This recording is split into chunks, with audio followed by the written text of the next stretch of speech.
안녕하세요. 대단히 반갑습니다. 수필 읽어주는 남자 자한형 이종수입니다. 이번 시간은 250번째 시간으로 구미동문회에서라는 수필을 읽어드리도록 하겠습니다. 구미동문회에서 일주일 전쯤의 일이었다. 고교동교 대학 동기인 L군으로부터 문자를 받았다.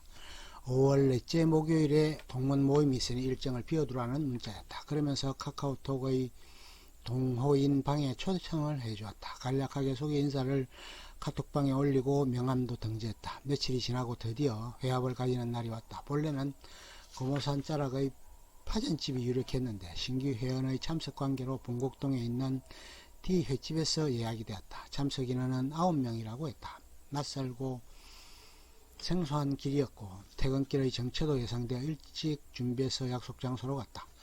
약속 시간보다 30분 정도 일찍 참석이 되었다. 얼마간의 시간이 흐르자 회원들이 한두 명씩 나타났더니 곧 성원이 되었다. 4년 선배가 둘, 3년 선배가 둘인 셈이었고 나머지 3명은 후배들이었다. 선배들의 얘기가 좌중을 압도했다. 회장인 선배는 8개월 전부터 사교 댄스를 배우고 있다고 한다. 아주 큰 즐거움을 주고 있고 1시간 반 정도 추고 나면 거의 10,000보 이상을 걸은 효과가 있다는 설명이었다. 그런데 그 옆좌석의 선배는 초기에 사교 댄스를 배운다고 했을 때 극구 만류를 했었는데 아직도 그때의 충고를 한 마음에는 변화가 없는 듯 보였다. 가장 큰 고민과 스트레스는 부인과의 불협화음이라고 했다. 제대로 그 비율을 맞추고 조화롭게 화합해 가는 것이 쉽지 않다는 얘기였다. 그러자 한 후배가 얘기했다. 자기에게 한 동서가 있는데 그 동서 사례를 전했다. 그것이 해결책의 절반쯤은 될 수 있을 것이란다. 그 친구는 오로지 주말 이틀간은 매사를 집사람이 하자는 대로 무조건 수용한다는 것이다. 일체의 토나 이의를 달지 않고 복종하고 순종한다는 것이다. 어디로 가자면 무턱대고 데려다주고 무엇을 먹을까라고 하면 먹고 싶은 것을 선택하게 하고 그것을 먹게 해준다는 것이다. 그러면 부인이 엄청 좋아한다는 것이다. 그렇게 집사람이 하자는 대로 해서 손해나는 것은 없고 골치 아플 것도 없다는 것이다. 자신이 하고 싶은 것 또는 가고 싶은 곳, 먹고 싶은 것 등에 대해서 제약이 되지만 가정의 평화를 위해서 그 모든 것을 희생하고 그렇게 관계를 만들어 간다는 것이다. 회장님은 여러가지 인생사의 우여곡절을 겪었고 산전수전을 다 경험했었고 사업도 실패해서 어려움을 당하기도 하는 등 다양한 인생 역정을 겪은 것을 실토했다. 모임에 참석을 위해서 포항에서 이곳까지 올라왔다고도 했다. 자신이 자신있게 얘기할 수 있는 부분은 실패 사례에 관해서는 어느 누구보다도 잘 컨설팅 해줄 수 있다는 것이다. 자식 셋을 다 서울로 보내 공부를 시켰으니 그것도 내세울 만한 공적이었다. 일에 파묻혀 전혀 자신의 삶을 돌보지 못해 자녀들에게 신경을 쓰지 못한 부분과 부인에 대한 미안함은 큰 회한으로 남았다. 경제적으로도 향후 2, 3년간 2, 3억 정도만 모은다면 충분히 노후를 준비하고 대비할 수 있을 것으로 낙관하고 있었다. 다음은 또 다른 최고참 선배의 얘기였다. 평소 가족 간의 대화가 그렇게 많은 것은 아니었지만 그렇게 대화하기 위해 노력했고 나름대로 가족 간의 대화에 익숙해지고 공감하기 위해 애를 썼는데 이제 다들 출가를 시키고 보니 모든 대화는 시어머니와 하게 되고 아들들은 대화 상대도 항상 모친과 속닥속닥하니 참 불만이 많다. 그래서 젊은 후배들에게 충고하고 조언하고 싶은 것은 젊은 시절의 가족들과 많은 대화의 시간을 가질 필요가 있다는 조언이었다. 선배의 아들은 서울에서 직장생활을 하고 있고 며느리는 세종시에서 공직생활을 하고 있는데 아들이 주말이면 세종시로 내려와 주말 부부생활을 하고 있는 신세란다. 그러자 동기 녀석이 한마디 거들었다. 자신도 그렇게 가족과의 대화를 위해 그들이 쓰는 용어도 배워가며 딸들과 많은 대화를 하려고 했는데 카톡을 통해서 수시로 얘기를 나누고 공감하려고 애를 썼지만 성인이 되고 나니 아비와는 완전히 동을 돌려버리고 대부분의 대화는 엄마와 소통이 이루어지더라는 것이다.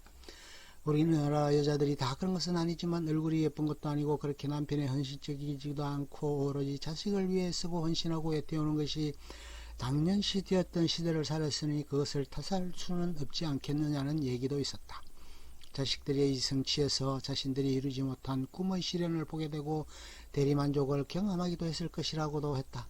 세 번째 선배의 얘기는 40대 패러글라이딩의 취미를 가졌단다. 그리고 거의 10년을 걸쳐 전국 곳곳을 돌며 글라이딩을 하러 돌아다녔다. 이제는 그것도 적고 색스폰의 매력에 푹 빠져 있었다. 자신의 IQ 얘기를 했다. 동기생들 중에 최고의 지능지수를 가졌단다.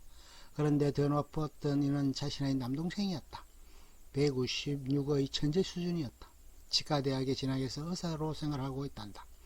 때때로 동생은 농땡이를 피우기도 했지만 작심을 하고 공부를 하면 타의 추정을 불허했다. 어린 시절 부산 최고의 초등학교라는 교대 부속 초등학교를 다녔다. 그러면서 그는 고역대에 가입해서 활동하기도 했다. 집에서 글 공구상 같은 것을 했었는데 집안 한쪽 벽면에 모두 LP판으로 꽉 차 있을 정도였었다. 클래식 음악을 듣는 것이 일상적이었다. 그러니 음악적 감각이 어린 시절부터 터득이 될 수밖에 없었던 환경이었다. 요즘 이렇게 음악을 듣다 보면 그것이 전부 계명화되어 되살아난다고 하니 음감을 타고났다고 할 수밖에 없을 듯했다. 경북대 음대 유명 고수로부터 색스폰을 사받았고 하루에 10시간 이상씩을 연주했으니 이제는 어느 정도 경지에 올라갔다.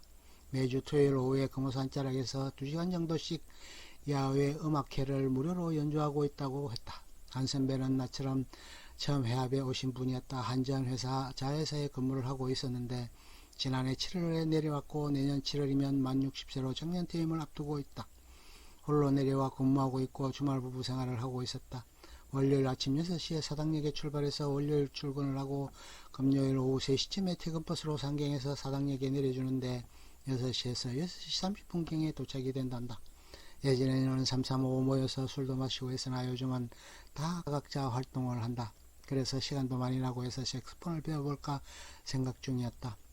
동기의 산악회의 산악대장을 역임할 정도로 운동회 등에는 특별한 일각견이 있었다. 다음 주쯤 선배가 운영하는 음악학원을 찾아서 상담을 받을 요량이라는 얘기였다. 차라리 드럼을 배우는 것이 낫지 않을까 했는데 드럼은 타악기라 좀 언감이 떨어진다는 얘기였다. 음악학원 운영 선배님의 사모님이 처음에는 색스폰을 하다가 힘드니까 드럼을 배우다가 요즘은 다시 바이올린에 취미를 붙여 그것을 배우고 있었다. 서클의 보컬 멤버로 활동해서 수십 년간 드럼을 쳐온 후배는 조만간에 부산에서 연주회 가 있다는 소식도 전해주었다.